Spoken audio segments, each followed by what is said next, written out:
Bonjour à tous, bonsoir plutôt, et merci d'être aussi nombreux pour cette réunion conférence sur le retour d'expérience du CANSAT Oignon et donc de la campagne de lancement européenne Europe 2024. Tout d'abord, un petit retour sur notre dernière réunion conférence qu'on avait fait il y a de cela à peu près 3 mois. Au niveau de la timeline, on se trouve ici, donc Euroc en 2024 vient de se terminer. On y a lancé avec succès notre CANSAT Oignon. Ça s'est bien passé. Et là, les prochaines grandes étapes, du coup, vont être la CAO, la conception assistée par ordinateur de Cumulus, et ensuite toute la conception mécanique de la fusée, dans l'optique de pouvoir la lancer à la prochaine participation à Euroc. Tout d'abord, un petit peu d'histoire pour vous recontextualiser qu'est-ce que c'est Oignon, d'où est-ce que ça nous est venu. En 2023, lorsqu'on avait participé à Euroc et qu'on y avait lancé Cyrus, on a fait la rencontre de différentes autres équipes, dont une équipe suédoise qui s'appelait Ezir, qui avait un programme de collaboration engagé avec une équipe allemande qui s'appelait Tutsat. Tutsat avait réalisé en fait une charge utile, format CANSAT, qui avait pu embarquer à l'intérieur de la fusée Désir et qui, du coup, c'était une collaboration tout à fait classique et on avait échangé à ce moment-là et les Allemands nous ont proposé, sachant déjà qu'ils voulaient participer à Euroc en 2024 et que nous, en fait, on n'allait pas pouvoir, faute de temps et de moyens pour réaliser une fusée en si peu de temps. Ils nous ont fait la proposition de participer avec eux, de collaborer pour faire notre propre payload.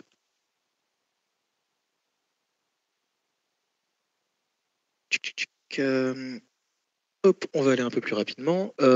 Pour ce qui est de la mission d'Oignon, donc il y avait globalement différentes étapes qui devaient être réalisées. Donc, recontextualisation, Oignon, c'est un CANSAT, c'est une charge utile au format canette.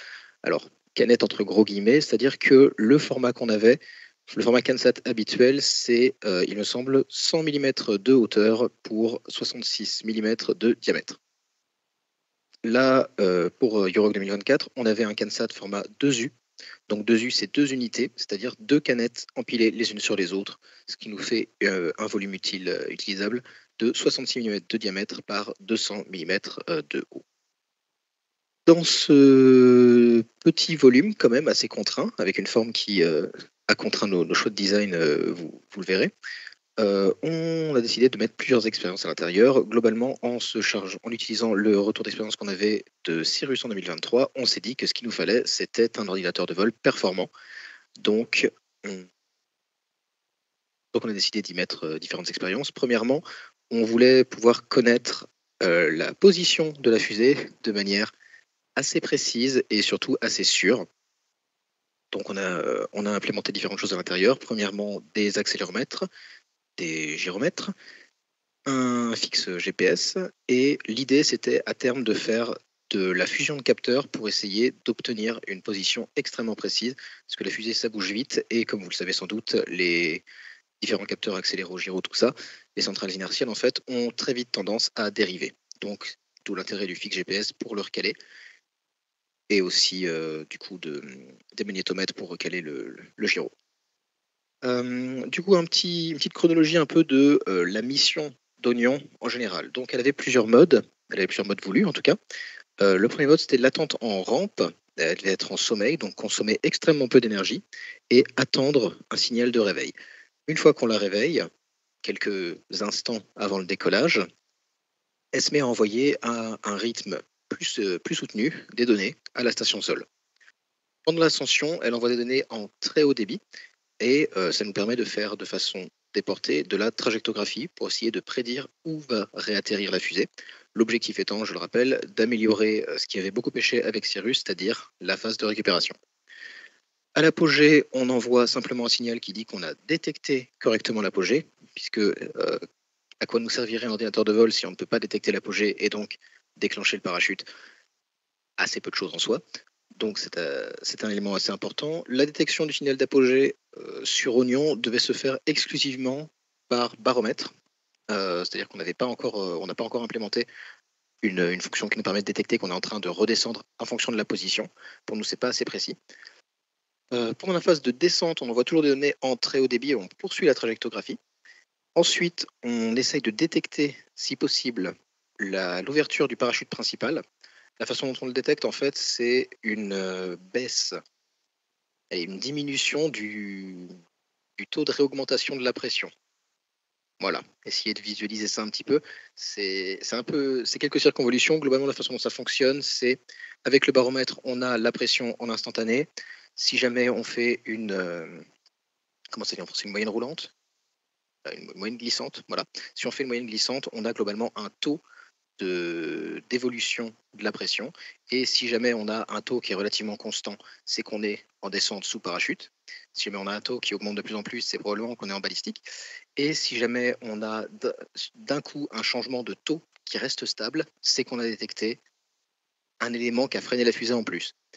La probabilité la plus grande étant qu'on ait déployé un autre parachute et pas qu'il y ait un objet volant non identifié qui vienne de nous ralentir de quelques mètres par seconde. Et ensuite, on avait du coup l'atterrissage, dernière étape. Donc le but, c'était d'essayer de détecter l'atterrissage pour arrêter l'enregistrement des données à ce moment-là. On réduit aussi fortement le débit d'envoi de toutes les informations qui nous sont intéressantes pour la récupération, simplement pour essayer d'économiser de l'énergie. Et on envoie si possible, on pourrait simplement envoyer par exemple un fixe GPS, chose qui nous avait un petit peu manqué en 2023, légèrement. Concernant maintenant l'objectif un peu plus méta, j'ai envie de dire, l'idée c'était de faire quelque chose qu'on n'avait pas encore fait sérieusement, entre guillemets, à grande échelle avec nos fusées, c'était de la programmation sur des microcontrôleurs avec par exemple MicroPython, utiliser des cartes séparées. En Cirrus en 2023, l'expérimentation avec les cartes séparées c'était limité assez rapidement. Et utiliser autant de bus que possible pour voir si on réussissait à faire de la communication asynchrone par exemple. Pour le choix des composants, on était parti sur une RP 2040 qui est, que vous connaissez probablement sans le savoir déjà en fait, c'est les microcontrôleurs qui sont présents sur les Raspberry Pi Pico. Les toutes petites Raspberry Pi. C'est des composants qui sont très facilement sourçables, qui sont aussi très puissants, très sympas. On le verra dans la partie retour d'expérience en tant que tel. C'est aussi une véritable tannée à souder soi-même.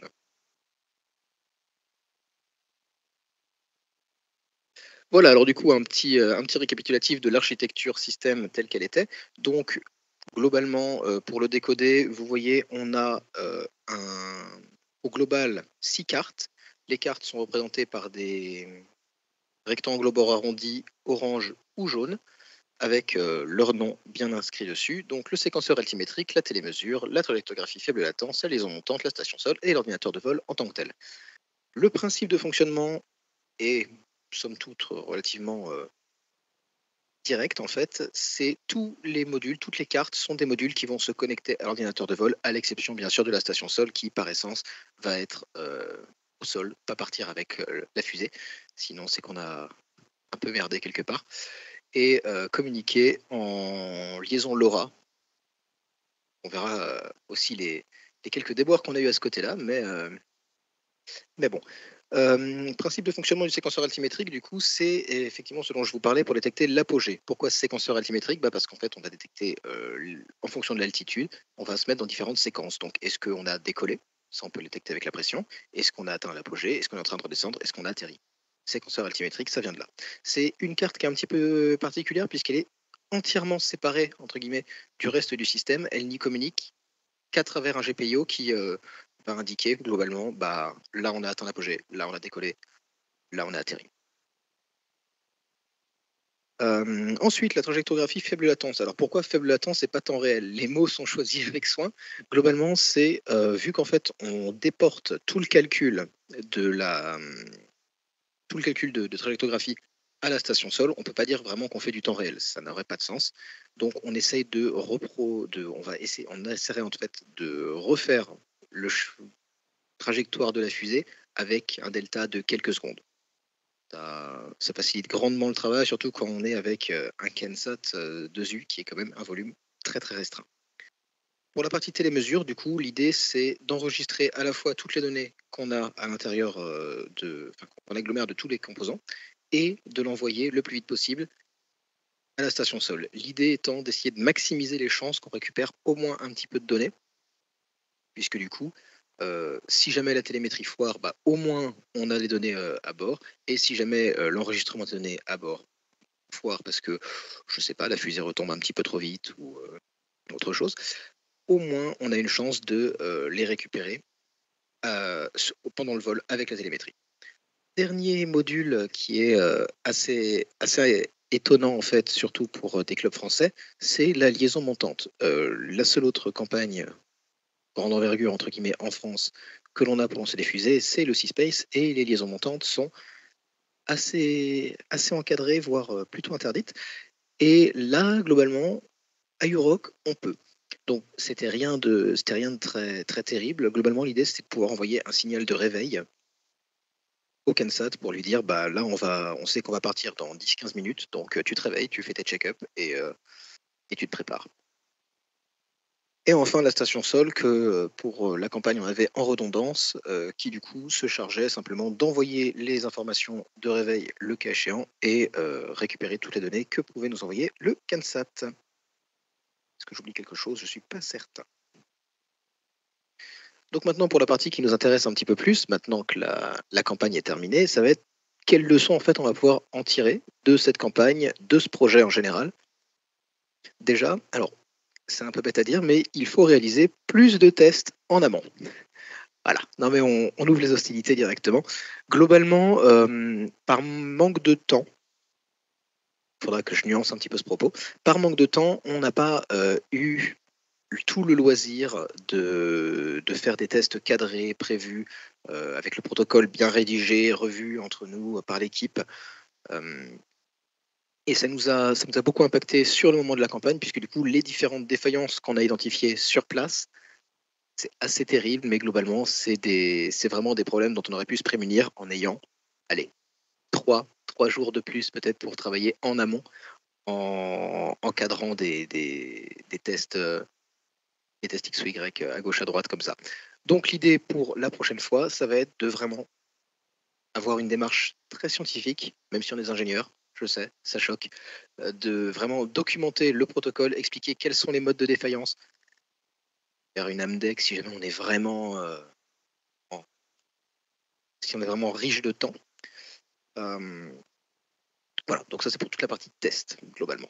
Et les tests ne sont pas non plus des trucs horribles à faire. Pour les tests qu'on avait réussi à faire, c'était les tests d'antenne. On avait fait les tests de télétransmission avant de partir à Uroc et ça s'était extrêmement bien passé la deuxième fois, quand c'était bien cadré, bien documenté. Donc voilà, je m'appesantis un peu là-dessus parce que c'est un point qui est important. Modifier l'architecture. Ensuite, effectivement, un gros problème qu'on a eu lors de la conception, lors de la réalisation plutôt, devrais-je dire, c'est tout ce qui va être la partie création des cartes. Le choix du package du RP 2040 était très bon à plein d'égards. L'égard auquel il n'était pas bon, c'était vraiment la facilité de souder. On n'a pas actuellement les capacités de souder des packages aussi petits, aussi fins, aussi précis, de façon très correcte et que ça fonctionne à 100% du temps. Globalement, là, pour donner une idée du taux d'échec, sur les stations sol, aucune des stations sol qu'on a réussi à faire n'utilisait le RP 2040 parce que c'était une véritable tannée. Et plus effrayant encore, plus effrayant encore, pour le séquenceur altimétrique, on a dû s'y reprendre à 3 fois et la troisième fois ça a marché, mais il y avait un décalage d'un GPIO. Donc ça veut dire que la carte était techniquement, avait une rotation techniquement de quelques degrés et ça fonctionnait quand même, donc grande magie. Voilà, donc l'idée ça va être de changer de package. Alors les packages, oui c'est vrai que j'utilise des termes anglais et en plus je ne les explique pas, c'est pas bien. Globalement, lorsque vous avez des cartes électroniques, vous avez dessus des composants. Les composants peuvent être soit traversants, soit montés en surface. La plupart des composants que vous avez actuellement en cours d'électronique analogique, normalement, notamment, c'est des composants traversants. Vous venez les piquer. Pour les composants que vous pouvez à peine manipuler ou que vous avez par exemple sur vos cartes mères de téléphone ou d'ordinateur, les tout petits composants, ça s'appelle des composants montés en surface. Et ces composants montés en surface, ils ont une taille, ils ont une forme, et ces formes sont souvent standardisées. Ces formes standardisées, c'est ce qu'on appelle les packages. Je crois qu'on appelle ça les encombrements en français, il me semble. Voilà. Ensuite, dernière étape, ça va être d'optimiser le code. Alors, chose extrêmement drôle, pour participer à UROC, on a dû tous rater quelques cours. Moi, j'ai raté quelques cours d'IoT et d'optimisation de la consommation. Bon, pas de chance, c'était des cours qui étaient extrêmement pertinents sur le moment. Alors, on ne s'en est rendu compte qu'après, bien sûr, mais voilà, c'était des cours qui étaient très intéressants. Au moins, j'ai eu toute la théorie, pas la pratique, pour l'instant. Mais du coup, voilà, un problème qu'on a eu, c'est qu'on s'est rendu compte que les optimisations qu'on faisait pour le sommeil des cartes n'étaient pas les meilleures. C'est-à-dire que mettre simplement les modules en sommeil, ne pas les interroger, c'est pas forcément ce qu'il y a de mieux. On pourrait aussi faire dormir en fait le microcontrôleur pour essayer d'économiser un peu plus d'énergie, parce que là, globalement, euh, on avait l'autonomie qui était quand même pas mal hein, pour le système. Mais, vu qu'on a refait les tests, je ne suis pas certain, donc j'ai évité de dire des bêtises, mais on pouvait avoir une autonomie quand même d'à peu près 9 heures. S'il n'y a pas de problème, s'il n'y avait pas de soucis logiciels, on pouvait avoir une autonomie hardware de 9 heures. Ça serait bien qu'on puisse la pousser un petit peu plus, histoire de ne pas avoir besoin de changer les piles à chaque fois. Alors, pour ce qui est des modifications à apporter, donc, une grande demande qui a été faite, et je la comprends parfaitement, ça va être de changer les connecteurs. Là, actuellement, on utilisait des petits connecteurs JST tout minuscules, tout kiki, parce qu'on était dans un CAN-SAT, encore une fois, un volume extrêmement restreint. Le souci qu'on a avec ces connecteurs-là, c'est qu'en fait, on gigote. Gigote beaucoup et on a toujours le moment assez terrible de se dire pourquoi est-ce que de ce qu'on est en train de développer ne fonctionne pas et à chaque fois il faut refaire un test de continuité et à chaque fois on se rend compte que c'est le câble qui est mal serti, le JST sur lequel on a un peu trop forcé et du coup qu'elle est tachée. Bref, une véritable tannée. Donc maintenant qu'on est un petit peu affranchi du format CAN-SAT pour Oignon V2 qui prendra place dans Cumulus, on va pouvoir passer à des connecteurs plus gros. Je pourrais vous donner la marque, mais ça aiderait pas énormément parce que chaque marque a différentes références. Mais globalement, c'est les gros pins Molex que vous pouvez voir sur certaines cartes mères d'ordinateur un petit peu vénères. Après ça, on va ajouter de multiples interfaces de programmation et de debug pour faciliter la reprogrammation des cartes in situ.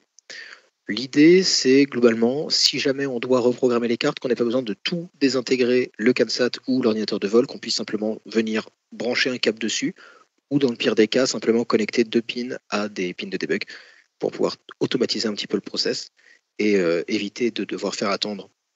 Ce n'est pas arrivé, mais hypothétiquement, une équipe ou nous-mêmes 45 minutes si on doit tout reflasher.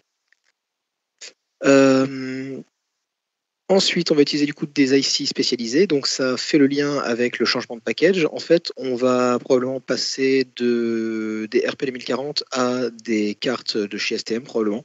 Elles sont assez bonnes pour ce qui est d'optimisation de la consommation, probablement des Cortex M0. Et l'idée, c'est qu'en les multipliant et en les plaçant très proches en fait, des capteurs, on va pouvoir réduire la consommation, faire des petits traitements à gauche, à droite, et éviter de tout concentrer les données sur une seule carte. Comme ça, si jamais ça foire, on peut quand même essayer peut-être de retrouver un petit peu de données. Ensuite, ça va avec le traitement in situ des données. Du coup, chaque module aura sa propre puce. Donc, si vous vous souvenez de l'architecture globale du système avant, pour le séquenceur altimétrique, il aura sa propre puce. Pour la télémesure, elle aura sa propre puce. Pour ce qui va être aussi j'ai oublié le nom de tous les modules. La trajectographie à faible latence, elle aura sa propre puce. Et le fait d'avoir de multiples puces comme ça évitera de tout concentrer sur une seule puce qui n'en peut plus d'avoir tous ces bus surchargés. Ensuite, on aimerait essayer de se donner la possibilité d'utiliser des batteries rechargeables. Là, actuellement, on utilise des batteries 9 volts parce que c'est très simple à utiliser. Très simple à utiliser et très bête. À chaque fois qu'on a besoin de relancer une mission en temps réel, enfin une vraie mission en fait, on changeait simplement les piles. Ce qui serait cool serait de pouvoir utiliser des batteries rechargeables, donc du coup implémenter notre propre BMS déjà pour connaître le niveau des batteries et pouvoir les recharger peut-être directement depuis son lieu final d'intégration, entre gros guillemets, pour en fait simplement pouvoir bénéficier d'un ombilical. Alors un ombilical, c'est un câble qui va être connecté à la fusée pendant qu'elle est en rampe. Voilà, ça fait un peu forme de cordon ombilical, le nom vient de là, il me semble. Et du coup, l'idée, voilà, c'est de pouvoir se recharger pour ne pas perdre de batterie tant que la mission n'a pas encore commencé, parce que on l'a vu à Yurok, il peut y avoir des délais assez importants au niveau du lancement des fusées. Je ne citerai aucun nom d'équipe, mais il y en a qui ont attendu toute la journée pensant pouvoir lancer toutes les 10 minutes, et ça n'est pas arrivé. C'était assez terrible pour eux. Voilà.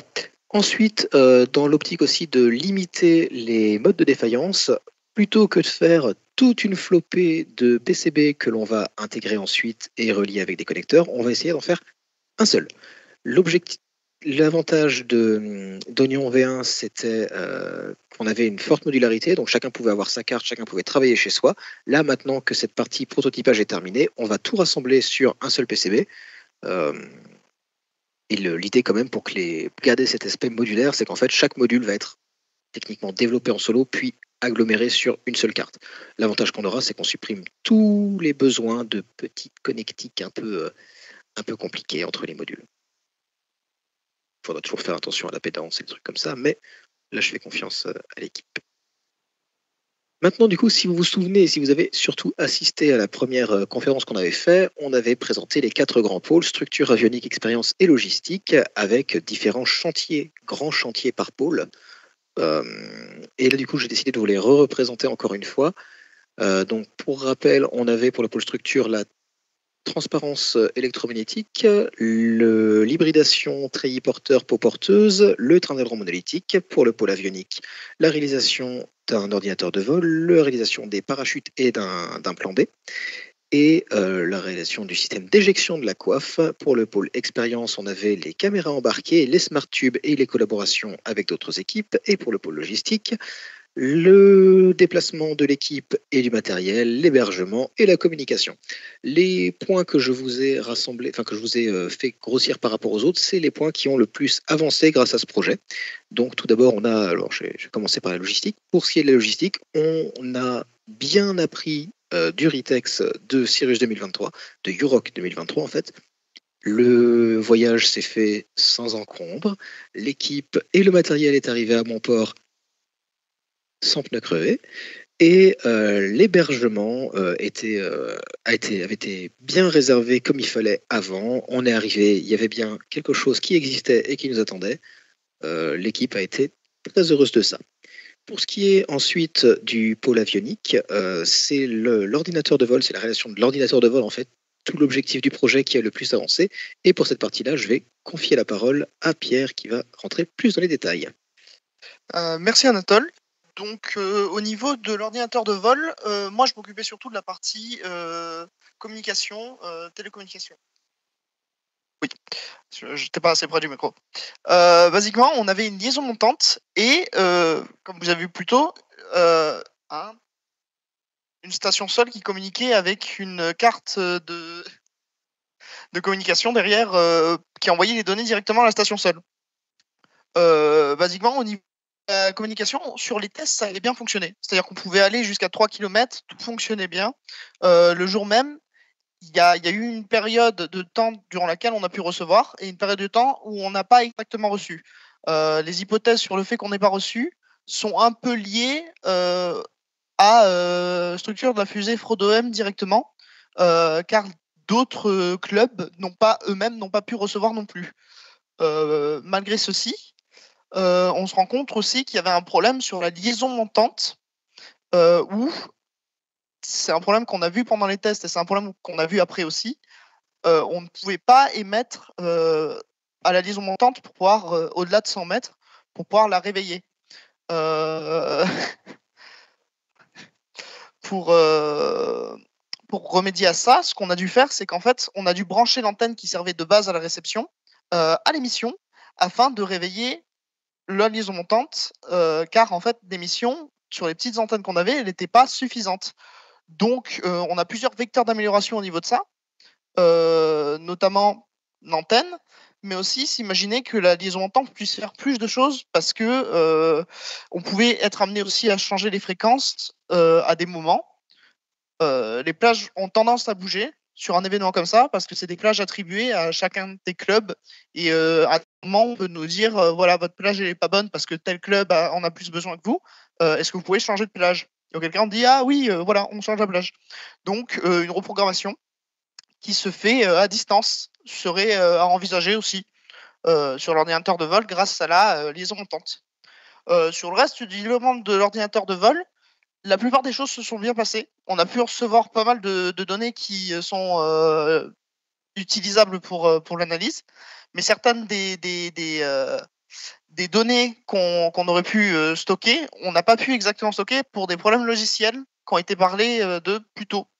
Pour remédier à ces problèmes, l'utilité de la liaison montante qui reprogramme à distance, c'est vraiment bien parce qu'on peut se rendre compte, je reçois pas, le code bouge plus trop, va falloir reflasher, paf, liaison montante le fait, tout est bien sur ça. Voilà, c'est les vecteurs d'amélioration qu'on pourrait mettre en place, notamment avec la liaison montante et avec la réception. Je vous repasse un étoile. C'est parfait, merci beaucoup Pierre. Ok. Passons à la suite du coup. Donc, globalement, je vous rassure, on a parfaitement trouvé ce qui n'avait pas fonctionné avec Oignon en tant que tel. Et alors, c'est une erreur qui est un petit peu bête, c'est dommage, mais c'est pas très grave. Le fait est que l'erreur qu'on avait faite, c'était une erreur qui était logicielle principalement, qui faisait qu'au bout d'un certain temps d'exécution, le programme se briquait. On ne pouvait absolument plus recevoir, émettre, écrire.